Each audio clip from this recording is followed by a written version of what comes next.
তখন রাত 10টা। প্ল্যাটফর্ম ধীরে ধীরে ফাঁকা হয়ে আসছে। ঝড়ের পূর্বাভাসে বাতাসটা ভারী হয়ে আসছে। লালু একটা ছেঁড়া জামা গায়ে জড়ানো 7 বছরের একটি ছেলে বসে আছে স্টেশনেরই এক কোণে।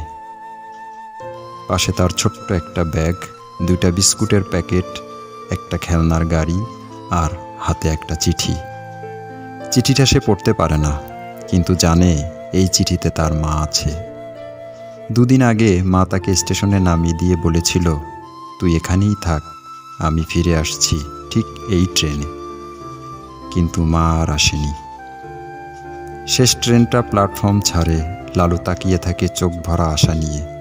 ট্রেনের প্রতিটা জানালায় সে খুঁজে বেড়ায় মাকে। কেউ নেই। ট্রেন মিলিয়ে যায় অন্ধকারে। হঠাৎ একটা গরম চাদর কেউ এসে লালুর গায়ে জড়িয়ে দেয়। এক মহিলা, স্টেশন মাস্টারের স্ত্রী হবে বোধহয়।